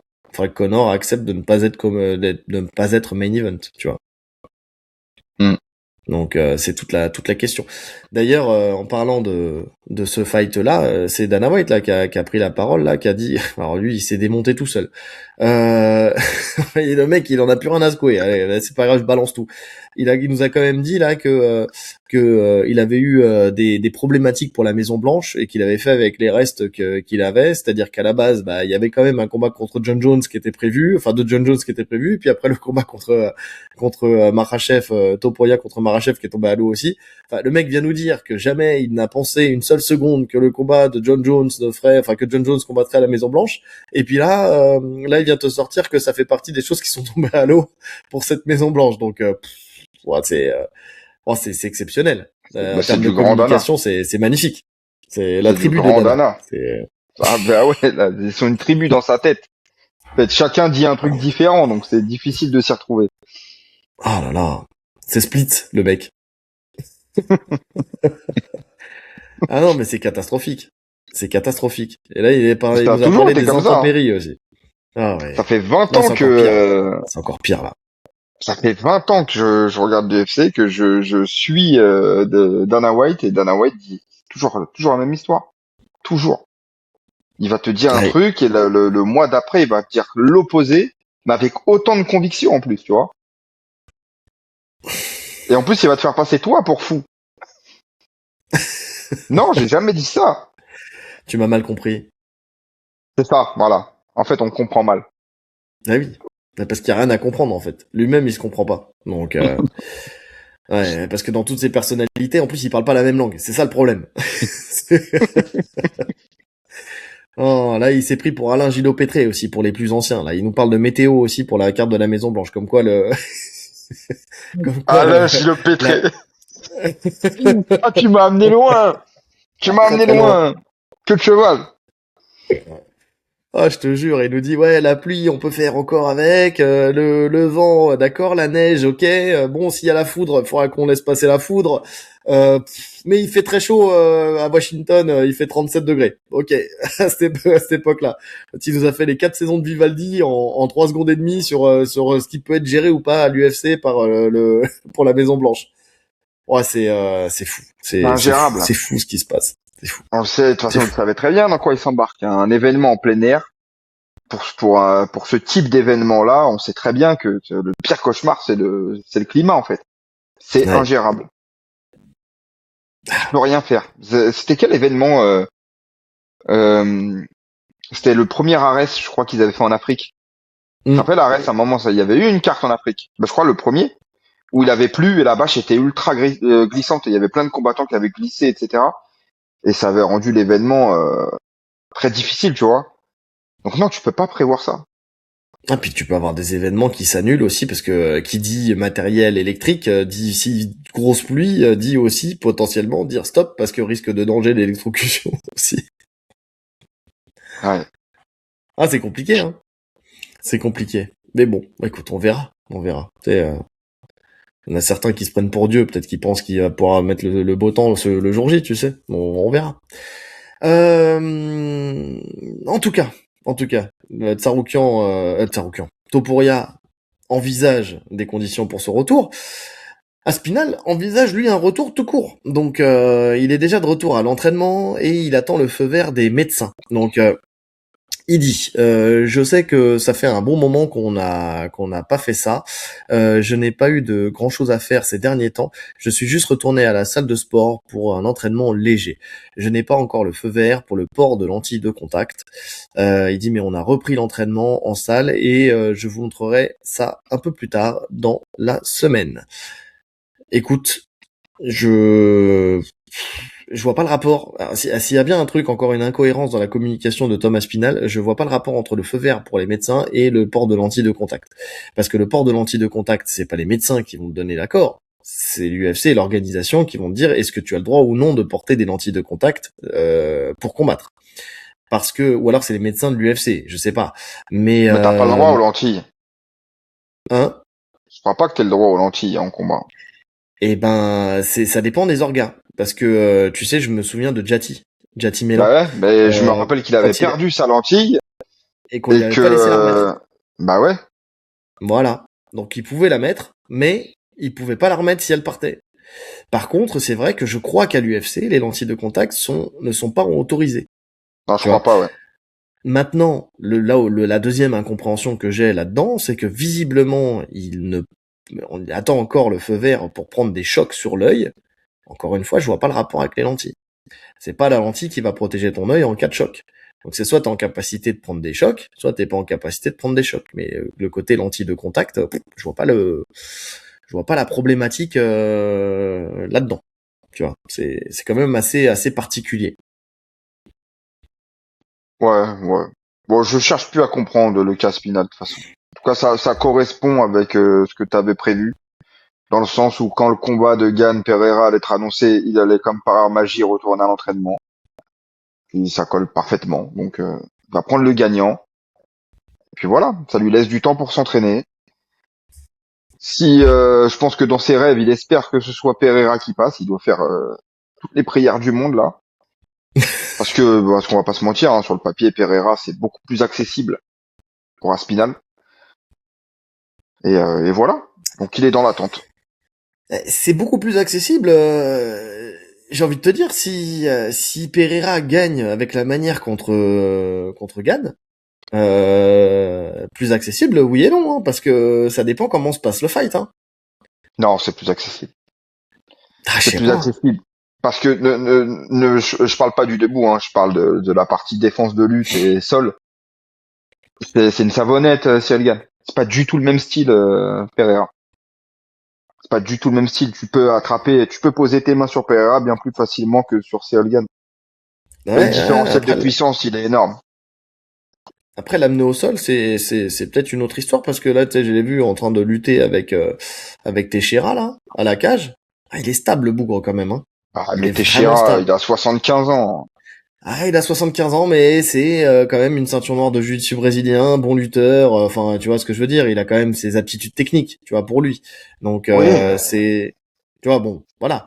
Mais bon, c'est vrai que, par contre, la shape, ce qui me rassure, moi, niveau Gann, c'est la shape dégueulasse. de Pereira. Elle est dégueulasse. C'est impressionnant. Le mec, il se transforme en bouteille d'orangina. Secouez-moi. C'est vraiment là pour le coup, c'est pas fou. Hein. C'est pas un athlète. Hein. Il nous fait une montée à la John Jones. Mais grave, mais grave. En fait, il a juste, là, tu sens qu'il y a aucune prépa dans la montée. C'est juste manger le plus possible, se faire plaisir, en fait. Il y a aucune limite. Voilà, il en est C'est là. ça. Pour lui, passer en Ouais. poids lourd, c'est se dire, j'ai plus de limite, juste je m'entraîne, et à côté, je fais ce que je veux. Et ça se ressent sur son physique. Et malheureusement, en fait, le poids qu'il prend, c'est du poids inutile, là. Ouais. C'est-à-dire que quand tu fais une prise de masse réussie, il faut que le poids te serve à frapper Mm. plus fort, à être plus explosif, etc. Là, le poids qu'il va traîner, il aura pas plus de force. Il aura une bien moins bonne endurance parce que il va traîner Mm. comme s'il avait un gilet lesté de 15 kilos sur lui, quoi. Il grossit pour rien. Donc c'est très inquiétant parce que quand tu vois le physique de Gann qui font au même poids sur la balance tous les deux, hein, quasiment. Je pense qu'ils s'annoncent plus ou moins au même poids tous les deux. Et ben à côté t'as un mec qui a futé comme jamais et en face t'as un petit loukoum. Le bon goût du diabète. Non mais oui, non mais c'est clair parce que je rigole en parlant de Jones, mais Jones quand même. Alors certes, il n'était pas athlétique comme un Cyril Gane, mais par contre, il s'était entraîné avec de la prise de masse, de la force athlétique. Tu vois, il chargeait des poids et il envoyait tout ce qu'il pouvait, tu sais, en chargeant des poids. Il a quand même essayé de construire quand même une carcasse musculaire qui était là pour supporter cette augmentation de poids. Pereira, j'ai l'impression qu'il fait que du sparring, enfin que de la technique quoi, que de la bagarre entre guillemets. Il n'y a pas de prépa physique à proprement dit. Et c'est vrai que bon après, il y a ce que Non, tu je veux vois pas. montrer. Encore une fois, Ouais. voilà, il y a ce que tu veux montrer. Mais en tout cas, tu le vois plus à manger des burgers effectivement que de pousser de la fonte. Parce que je sais pas si c'est quelque chose qui fait foncièrement de base de pousser de la fonte, tu vois, de faire de la Non, vraie et prépa physique. de toute façon, tu sais, il y a toujours cette question de est-ce que je dois vraiment prendre du poids ou pas. Pour moi, Pereira, dans la vie de tous les jours, il est aux alentours de 104-105. Hmm. Je pense que 104-105, c'était largement suffisant. Ouais.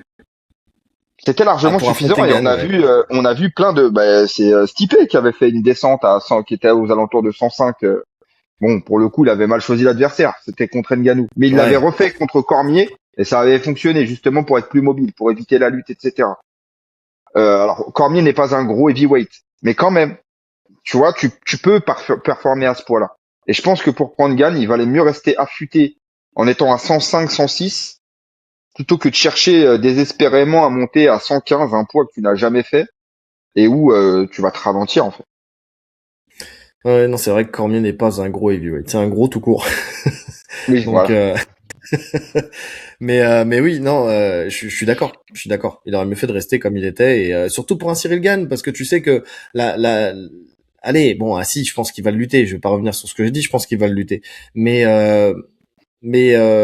c'est pas un Curtis Blade où tu sais le rapport de force, tu sais où tu dois être lourd, tu sais qu'il va, ça va t'aider. Là, t'as besoin de mobilité. T'es face à un adversaire qui va être ultra mobile. Mm. Donc oui, oui, je suis d'accord. C'est pas ce qu'il y a de mieux à faire. Mais bon, on verra. Ça va arriver vite. Après, tu sais, la shape qu'il a aujourd'hui présage pas de la shape qu'il aura demain. Tu sais, on est loin. Oui et non, du 14 juin, mais on est, allez, Bien on est de sûr. combien? Oui, on est de combien? Je On sais est en plus. avril. On On est est le le 8 9. avril. Le 9. On est le 9, ouais, on est le 9 avril. Ah, il a 2 mois, tu vois. Il a deux mois pour se construire un physique un peu plus affûté. Mais Il a c'est même encore pas une le temps, question de hein. ça en fait. C'est même pas une question du physique qu'il aura dans la cage. Ça veut dire que là, il fait son camp avec ce physique-là. Donc même dans son camp, en fait, il ne peut pas performer à son meilleur niveau. Tu vois ce que je veux dire? Mm, Il est ouais. forcément ralenti dans ses entraînements, dans sa récupération. Ça impacte plein de choses en fait, d'être à un poids où tu n'as jamais été et en plus d'être pas affûté. Ouais, et Le risque puis, de on va pas, blessure, le risque, il y a plein de choses c'est quoi. ça. La malbouffe, en fait, quand tu manges de la malbouffe comme ça, que tu manges beaucoup trop, Les ça influe inflammations, sur les ton tendinites, sommeil. Voilà, les surtout. tendinites, le problème de sommeil, quand t'es trop lourd, tu vas te coucher, t'es trop lourd, tu t'entraînes, t'es trop lourd.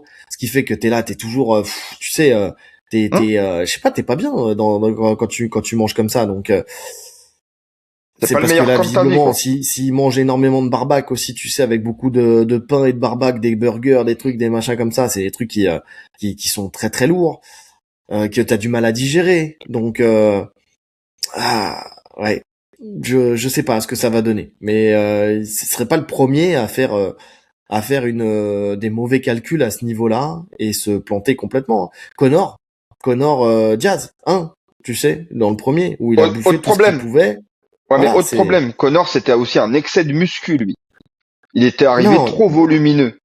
non, mais le Connor Diaz 1, Ah, le premier? Je me le rappelle plus. Je premier, me rappelle plus. c'est et il avait dit que en fait comme ils l'ont surclassé encore d'une KT, il avait mangé tout ce qu'il pouvait, il mangeait de la viande, des trucs, des machins, il enchaînait des repas et des repas et des repas, tu vois. Là, il y a un Et juste milieu, hein. au C'est là que tu final te rends compte le cardio il a lâché. une montée réussie, c'est pas si simple que ça. D'ailleurs, Non. il y en a très peu finalement qui arrivent. Georges Saint-Pierre il avait vraiment galéré pour sa montée contre Bisping. Il l'avait Hmm. dit, hein, il a eu des gros problèmes de santé et tout, hein. Et pourtant, Georges, c'est quelqu'un qui met vraiment les moyens dans ce qu'il fait, qui s'entoure des meilleurs. Il avait vraiment galéré à monter. Makhachev aussi, il a T'es mis du temps. t'es devenu pote avec lui ou quoi? Tu l'appelles Georges maintenant? Ouais, Georges, pour les intimes. Pour les intimes. Donc Monsieur Saint-Pierre, s'il vous plaît. Rien à voir avec le très haut. Non, mais depuis que j'ai critiqué son biopic, il m'a envoyé un message de menace sur Instagram. Donc, Yeah. Tabernacle des caribous, tu vas fermer ta gueule, toi, le roi des métis. le roi des métis. Allez, cool celle-là. Donc ouais, écoute, on verra ce que ça donnera. On verra ce que ça donnera, mais pour l'instant, en tout cas, c'est vrai que c'est pas rassurant. C'est pas rassurant du tout. Euh, autre sujet, Tsaroukian, qui se voit battre Rabir Nurmagomedov si jamais il s'était affronté. Alors tu sais, c'est toujours facile de le dire quand tu sais que ça s'affrontera jamais. Il dit si ça se terminerait probablement sur une décision. Mes compétences sont mon plus grand atout. Je suis plus polyvalent que lui. Euh, Alors ça, c'est ce qu'il a dit dans un premier temps. Dans un deuxième temps, il a dit qu'il aimerait bien. Enfin, tu vois, il est revenu sur le combat de Khabib contre Conor et il a dit que s'il s'affrontait plusieurs fois, Khabib gagnerait systématiquement parce que ses compétences en lutte sont bien trop importantes et que l'opposition de style fait que. D'ailleurs, il a dit qu'il aimerait bien aller s'entraîner au Daghestan pour lutter avec Khabib et voir ce que ça donne d'être face à lui. Euh, En tout cas, dans un premier temps, pour lui, il a plus de skills, plus de polyvalence qui lui permettrait, si jamais qu'il lui aurait permis, en fait, de gagner un combat contre Khabib. Qu'est-ce que tu en penses? Ça Alors, je m'intéresse, pense ça. que, Ce sujet m'a intéressé parce que j'aime ok. bien l'idée de ce truc. Bon, déjà, ça, c'est des débats sans fin. Maintenant, je donne mon avis qui ne, Voilà, c'est ce que je... voilà, mon avis qui ne compte que pour moi. Je pense que Khabib, il le tue. Je pense que Khabib, il le tue. Alors, il parle de polyvalence. Oui, mais tout le monde est plus polyvalent que Khabib. Tous ses adversaires étaient plus polyvalents que lui sur le papier. On s'en fout de la polyvalence. Lui, on sait où il va t'emmener. Et, et pour moi, il te maintient dans ce domaine. Parce que je pense que c'est un petit lightweight, Tsarukyan. Que la différence de puissance, elle est énorme. Et que Hmm. Khabib, il va faire ça sur 5 rounds. Donc, il va te noyer. À un moment, alors oui, tu auras des scrambles, oui, tu vas réussir à sortir. Mais il y a un moment, tu pourras plus. Il y a un moment, tu pourras plus, tu vas prendre des frappes, et il va passer dans ton dos, il va t'étrangler, et puis fin de l'histoire. C'est comme ça que je le vois. C'est pas un puncher, Tsarukyan. Ça serait un mec. Il y a un match avec C'est Topuria. ça. Alors, voilà. Pour moi, actuellement, dans tout le top lightweight, le seul où je me pose la question où ça serait vraiment intéressant, c'est Topuria. Parce que Topuria, s'il touche, tu dors. Et Khabib, il prend des coups. C'est le seul. Tous les autres, pour moi, là, actuellement, là, il leur roule dessus. Et que Rabi prend des coups et que Topuria avait enfin, il a une défense de lutte et un niveau de lutte Voilà. qui est suffisant pour rester debout. Parce qu'il l'a prouvé pour l'instant. En tout cas, jusqu'à maintenant, il a réussi à le prouver. Tsarukyan, je suis d'accord avec toi, effectivement. C'est-à-dire que effectivement, il a une belle boxe, mais est-ce qu'il a une boxe suffisante pour maintenir en respect Khabib? Je ne sais pas.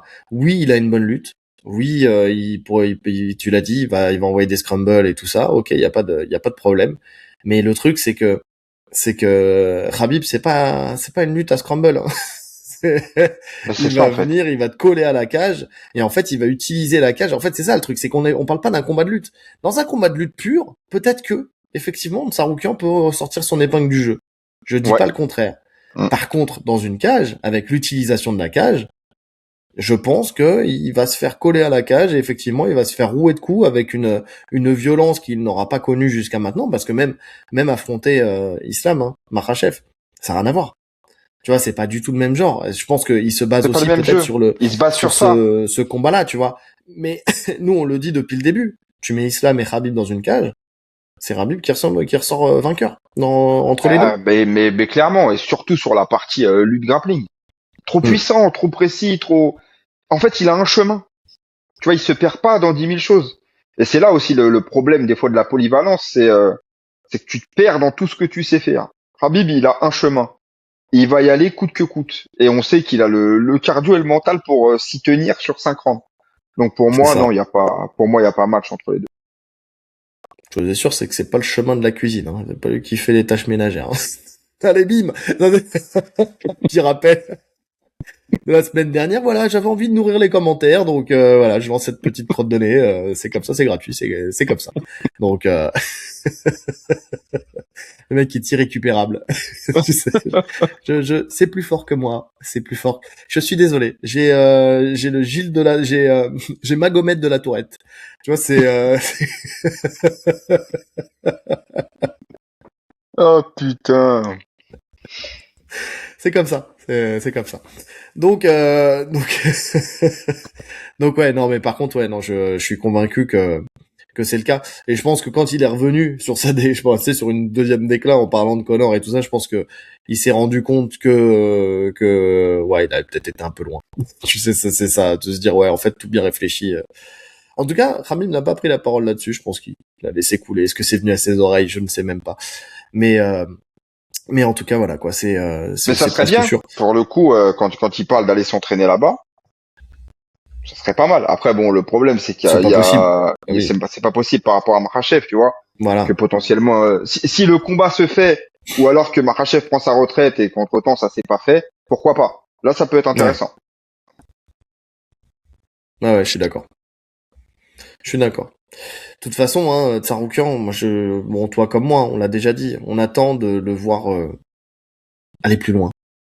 Pas de hype hâtive. Même s'il est numéro 1 contender, l'adversité qu'il a eu jusqu'à maintenant, c'est pas non plus extraordinaire. Donc, on attend qu'il aille ce véritable fight. En tout cas, Bah, les combats qui étaient contre des mecs chauds, tu vois, comme Oliveira par exemple, c'est un combat litigieux. Tu vois, ça aurait pu tomber d'un côté comme de l'autre. Donc le truc, c'est voilà. que cette KT, pour moi, là, c'est plus la meilleure de l'UFC, les lightweight. Ouais, Quand ouais. je regarde le top, c'est plus les meilleurs de l'UFC, donc, C'est fourni, c'est très fourni encore, hein. Il y a des belles oppositions, en fait, il y a des beaux mais noms. Il y a des très voilà, beaux noms. Mais c'est des ça. beaux noms qui sont sur la fin et qui restent performants, oui, mais qui sont quand même sur la fin. Et je pense qu'il y a des KT qui sont plus attractives actuellement. Hmm. Et où Non, le moi niveau est j'attends un cran au-dessus. un Tsaroukian contre effectivement un Tsaroukian contre Topuria. Ouais, là je dirais ok. Là tu passes Topuria, bon, de toute façon oui, n'importe Ouais. qui passe Topuria, il montre que. Mais effectivement, sorti de Topuria, pour l'instant je vois pas un adversaire où tu peux te dire oui celui-là il te met le tampon ultime de oui t'es le meilleur quoi. Donc euh, Ouais. donc voilà. On reste dans cette caté, Oliveira, qui est pragmatique sur ses futurs adversaires. Il dit, alors lui aussi, il a tout dit et rien dit dans la même déclaration. C'est extraordinaire, j'adore ça. J'ai dit à Diego Lima, mon entraîneur et manager, que c'était le moment de bien réfléchir sur la suite des événements. Un combat contre Nate serait-il une bonne chose? Bien sûr, absolument. Vu tout ce qu'il a dit, c'est un combattant très médiatisé, qui nous permettrait de gagner de l'argent. Et ce serait un gros combat et beaucoup de gens voudraient le voir. Ensuite, il parle de Connor, par exemple. Honnêtement, je suis convaincu que le plus important... Non, non, pardon, c'est pas pour Connor là encore. C'est comprendre les intentions de l'UFC. Lui aussi, il essaie de comprendre les intentions de l'UFC. Honnêtement, je suis convaincu que le plus important est de bien comprendre le fonctionnement de l'UFC. On entend tellement de fois, et là il parle de Connor, que Connor va revenir, rien ne se passe. Mais si je crois en son retour cette fois-ci, c'est notamment parce que Dana ne dit généralement rien et que cette fois-ci il a pris la parole. Mais quand même, au-delà de ça, au-delà de Nate, au-delà de Connor, il dit je vise le titre, je veux redevenir champion. Mais je pense que personne n'est naïf, tout le monde fait ses calculs. Je pense que si Topuria gagne, il montera de catégorie et la ceinture deviendra vacante.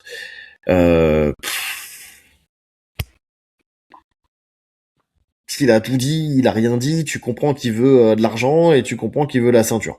Et qu'il est en pleine dualité entre le fait de choper un combat qui lui permettrait d'avoir de la hype et de la thune, et un combat qui lui permettrait de regagner la ceinture qu'il a perdue à l'époque contre Islam Makhachev. Voilà, voilà.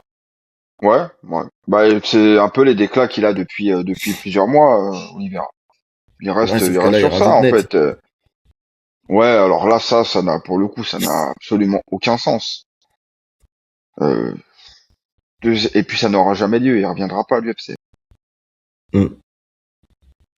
Ouais. Je sais même pas pourquoi il le mentionne. Ça n'aura pas lieu. Il a une petite chance de prendre Connor. Ça peut se faire. Hormis ça, je sais pas quel combat il pourrait avoir finalement. Il a battu tout le monde, Oliveira. Il a battu tout le monde. Moi, je veux une revanche contre Tsaroukian. Si on reste sur le côté sportif, avant un potentiel combat pour le titre, je veux une revanche contre Tsaroukian. Ça m'intéresse. Parce que je l'ai trouvé impressionnant sur ses deux dernières perfs, Oliveira. Très très fort.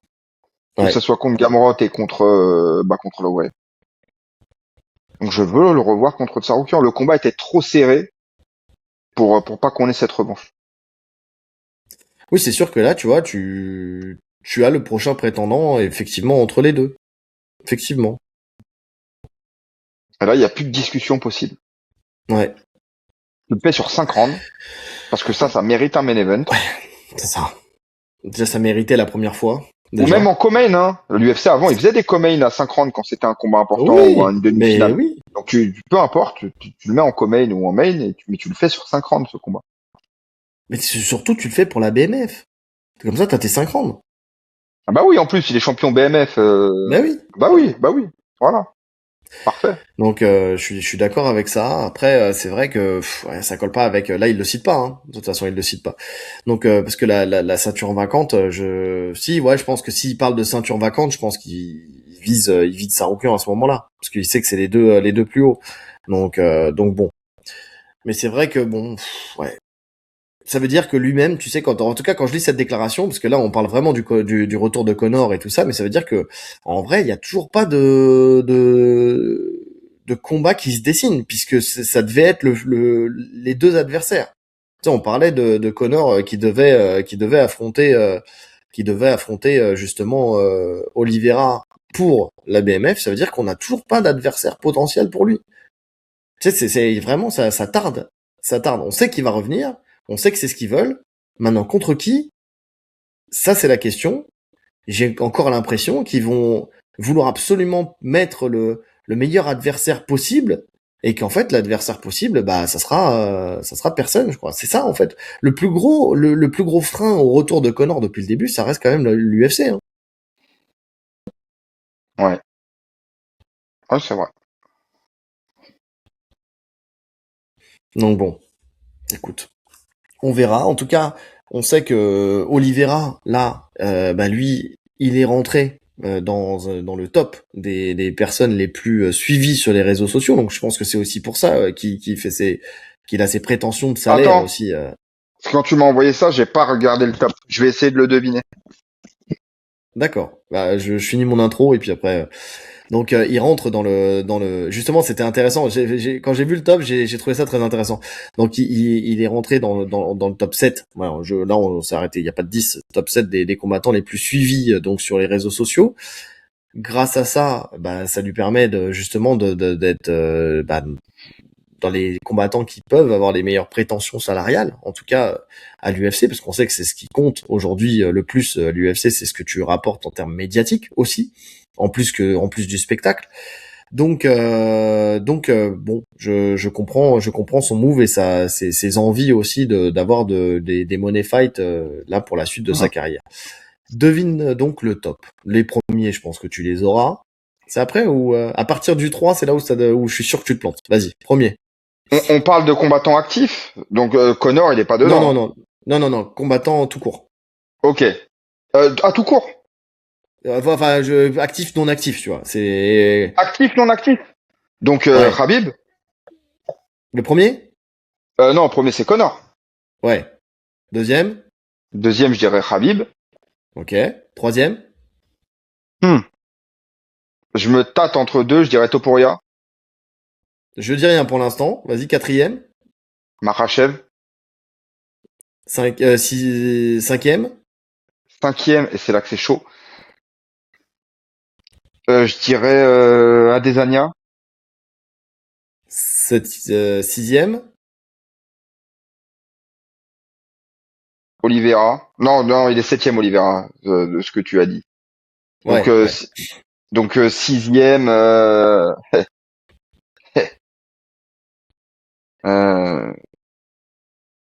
Shimaev. Eh ben, écoute. T'as presque tout bon. Mais juste presque tout Tiens, bon. faut inverser Shimaev et Adesanya. Pas du tout. Adesanya n'est Ok, même pas dans le top. ok. En fait, c'est que Il y a une époque, il l'a été. il y a une personne que tu n'as pas citée qui est très bien classée. Et donc tu retires Adesanya, donc on profite de cette personne-là. Et sinon, t'es dans l'ordre pour tout. Donc, je te Il y a dis une juste personne. ceux que enfin, dans l'ordre, et je te dirai à la fin la dernière personne qui est classée 3, donc la dernière personne que tu n'as pas citée. Donc c'est Connor, Khabib. Ensuite, donc il y a la personne classée 3. Il y a Ilia Topuria, effectivement. Donc c'est 46 Connor, 46,5 millions d'abonnés. Khabib Nurmagomedov, 43,5 millions d'abonnés. La personne que je te citerai après, 16,9 millions d'abonnés. On fait vraiment un décroché quand même de fou. Ilia Topuria, 4, 13,9. Islam Makhachev, 13,2. Khamzat Chimaev, 12,1. Et Charles Oliveira, 10 millions. Ok. Ah, attends, il y a une numéro 3. Il y a une numéro 16, 3. 16 millions. C'est énorme, 16 millions. Ouais. Et en plus, tu as dit le bon genre. Il y a une numéro 3. Ronda? Ronda Rousey. Ronda Rousey est numéro 3 dans le classement des personnes les plus suivies sur les réseaux sociaux. Et quand j'ai vu ça, je me suis dit tout de suite, Netflix, baby. Tu sais, quand on parle de qui est attiré par cette carte, tu sais, quand on se pose la question, tu sais, d'avoir l'utilité d'avoir un combat de Ronda Rousey contre Gina Carano, bah, l'utilité, il est là, en fait, de le mettre en main event. Elle est suivie par 16,9 millions de personnes. Ouais, c'est énorme. Ouais. C'est un truc de fou. Alors, Ouais, c'est énorme. elle est plus combattante de MMA depuis longtemps, elle fait du catch, donc je pense que la plupart de son public vient du catch aussi aujourd'hui, tu sais, le public actuel. Mais quand même, elle est 3e. Elle est devant Ilia Topuria, elle est devant Islam Makhachev, elle est devant Khamzat Chimaev, elle est devant Charles Oliveira.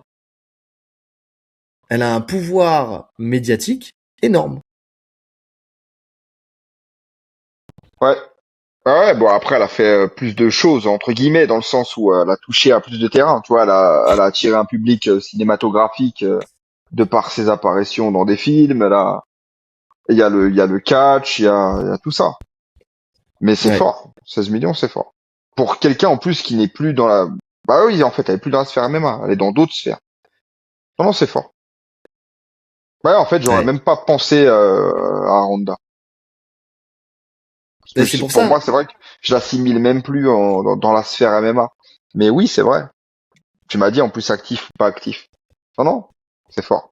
Et on peut comprendre pourquoi ça a été la combattante la mieux payée, la première féminine à toucher des gros salaires. Parce que déjà à l'époque, elle était déjà très suivie. Ouais.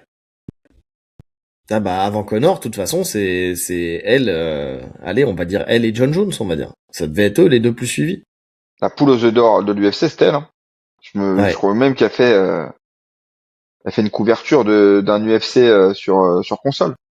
Tu vois, pour une féminine, c'est du jamais vu en fait. Ouais. T'as pas Valentina aussi ou Nunes, non? Ah T'en si, as il y a pas. Valentina, je crois. Oui, il y Ouais, a il y a Valentina Valentina, aussi. hein. Ouais. Ouais. Donc, mais en tout cas, au début, c'est elle, quoi. Au début, c'est elle. Donc ouais. Non, mais c'est pour ça quand j'ai vu ce classement-là, je me suis dit tout s'explique, quoi. C'est vraiment ça. Si tu Ouais. comprends Et pourquoi puis elle est en main event. bon, par contre, tu vois vraiment, il y a deux superstars dans le MMA. C'est Connor et c'est Khabib. Derrière, il y a quand même un sacré décrochage. Là, c'est moins 50%, quoi, presque. Même plus. Ouais. Plus. En sachant que Khabib doit tout à Connor. Parce que c'est lui qui le met vraiment en avant. Tu sais, il aurait pas 43 millions s'il y avait pas eu la guerre entre Connor et lui, tu sais. Ça c'est sûr, ça c'est sûr. Et puis après, on découle tous les mecs des pays de l'Est qui doivent tout à Khabib. Tu C'est vois, donc en ça. fait, tout part de Connor en vrai. Tout le monde doit Tout tout à part de Connor Connor. sur la hype, en vrai. Mais bien sûr. C'est pour ça qu'on peut pas parler de Connor comme un GOAT. Mais par contre, s'il y a un visage du MMA Le mec le all-time plus important, ouais. du MMA, hein, je parle même pas de l'UFC, du MMA all-time, c'est Conor McGregor. Peu Hmm. importe ce qu'on peut penser de lui, ses travers, la drogue, le truc, le machin, l'alcool, Hmm. festival de Cannes, ce que tu veux, non, s'il y a bien un truc, c'est que c'est le C'est visage, la c'est plus lui qui a grande rapporté star. le plus d'argent et qui a rapporté qui a la plus grande star et qui a rapporté le plus d'argent dans le monde, qui a le plus médiatisé, qui a permis le plus la médiatisation du MMA, c'est lui. Et qui a Hmm. attiré tout le monde vers le haut finalement à l'époque. On le disait déjà à l'époque, mais c'est vrai. C'est vrai. Aujourd'hui, tu t'as pas la guerre, t'as pas cette opposition Khabib-Connor. Connor aurait toujours été à 46 millions. Par contre, Khabib, allez, peut-être qu'il serait, allez, peut-être dans les comme un Khamzat Chimaev, tu vois, 10-12 millions, tu vois. Je suis même pas sûr. Je suis même Parce pas que, sûr non plus. euh, parce que en carrière, Khabib, il parlait pas trop. Ouais, Il était beaucoup plus discret, donc finalement, je sais même pas s'il serait sorti du lot. ouais, Ça aurait été, pour moi, Khabib, ça aurait été un champion à la Merab. Tu vois, ok, je suis très très fort, je roule sur tout le monde, mais je suis pas une superstar. c'est ça. Et voilà, tu fais bien de citer Merab parce que je sais que dans les commentaires, il y en a qui vont nous dire attendez les gars, il aurait quand même été champion dominant, invaincu, patati patala. Oui, d'accord, ok, il y a pas de souci. Il aurait été champion, mais il y a combien de champions là qui sont pas dans ce top 7 là? Bah oui. C'est ça le truc. Tu vois pas alors il y a même pas un Pereira là dans cette histoire. Il y a pas Pereira, il y a pas Kamaru Usman, il y a pas Merab Valishvili, il y a pas tu vois quand on parle, il y a pas Georges Saint-Pierre. Il y a pas Georges Saint-Pierre dans le Jean-Pierre, classement là. Anderson Silva, José Aldo, toutes ces légendes là, y a pas. Ben oui, ils y sont pas là. Dimitrius Johnson, ils sont pas là. Donc oui, c'est uniquement cette dualité qui a fait que derrière ça lui a donné un pouvoir médiatique de fou quoi. Ça a construit la légende Rabin Nurmagomedov Ouais. parce qu'il a fait ce que les autres n'ont pas réussi à faire avec Conor. Tu vois, il y a ça aussi. Hein. Donc il a fallu le faire. Ça par contre c'est une réalité. Donc bon, donc voilà quoi. C'était intéressant de voir ce classement là et en fait je sais même pas si je l'aurais mis dans l'actu s'il y avait pas eu cette fameuse troisième place parce qu'elle est très actuelle cette troisième place. Ronda Rousey d'ailleurs qui est toujours inquiétante hein, sur son état mental hein, parce que là j'ai lu une déclat d'elle qui disait comme quoi au début, elle avait du mal avec son nouveau coach parce que elle le trouvait hypocrite, alors qu'en fait, il est foncièrement gentil. Et elle avait du mal à croire déjà qu'il était que quelqu'un pouvait être gentil comme ça, naturellement. Déjà, bon, ça montre un peu l'état d'esprit de la meuf. Mais surtout, visiblement, elle a refait une grosse dépression où elle bouffait des chocs à pic et elle fumait de la weed toute la journée, enfermée dans le noir, et elle ne sortait que pour manger des céréales et avec du lait chaud, tu vois. Et en fait, c'est chez lui, je crois, de ce que je crois comprendre, qu'elle a dormi dans une pièce, d'ailleurs dans laquelle elle est encore aujourd'hui, bah, avec son mari. Hein. Son mari est là aussi. Hein. Mais en tout cas, visiblement, elle a refait une dépression, une grosse dépression qui a duré longtemps. Donc, pas toujours stable la Ronda. Ouais, bah, ça fait C'est longtemps. ouf. C'est ouf. Donc, bref. Ouais. Bah, tant qu'elle me régale avec des prises de parole sur l'UFC et sur l'évolution de l'UFC, ça me va très bien. Ça me va très bien. Bon, mon cher Rolly, on a fait le tour? T'as des choses à rajouter? Des actus que t'aurais vues, quoi que ce soit? Non, rien du tout. Une ultime bafouille? Non, pas d'ultime bafouille? Pas de bafouille. Non. Je pense que le mot de la fin, il faut que ça soit Nurma de la Tourette. Je pense. Je sais pas ce que t'en penses. Est-ce que t'as une autre idée? Ouais, c'est pas mal. Irma de la Tourette, ouais. C'est un Ouais. bon fou rire. Ou alors, au choix, vous mettez soit ça, soit vous nous donnez la traduction de Gamrot en polonais. Ce que ça veut dire. Ah, c'est pas mal aussi. C'est pas mal aussi. La traduction de Gamrot en polonais, j'aime beaucoup. Tu verrais quoi comme traduction, toi? Ah, moi je t'ai dit Pour lancer le serpillière. truc. La serpillière. Non, t'as pas dit ça, t'as dit paillasson. Paillasson. Paillasson. Paillasson. Ah ouais, c'est chaud. Ouais, c'est chaud. Ouais, non, je l'ai pas. Je sais pas, il faut que... En fait, les trucs qui me viennent en tête, c'est trop sale, donc non, je veux quand même lui donner un peu de respect, quand même. Donc, Il en donc mérite. Il non, en mérite. Déjà que l'UFC lui en donne pas, donc nous on va lui en donner. c'est ça. En tout cas, on va le mettre en avant. On va le mettre en avant parce que ça lui donne, tu vois, ça va le faire monter dans l'algorithme si on tape son nom. Donc allez-y. Ok. Nurma de la Tourette ou la traduction de Gamrot en polonais. N'hésitez pas. Bon, sur ce, on a fait le tour. Donc bonne UFC 327 à chacun, surtout bonne carte prélim de l'UFC 327 à chacun. Et puis likez, commentez, partagez, cliquez sur la cloche de notification pour ne rien rater, les 5 étoiles sur toutes les plateformes de podcast, le lien Tipeee en description si le cœur vous en dit, et puis le lien vers un porte-fight aussi avec le code Tatami10 pour avoir 10% de réduction sur tout le site, pareil, en description. Et nous, il ne nous reste plus qu'à vous souhaiter une bonne journée, Ou une bonne soirée. en fonction de l'heure à laquelle vous nous écoutez. Allez, salut! Salut!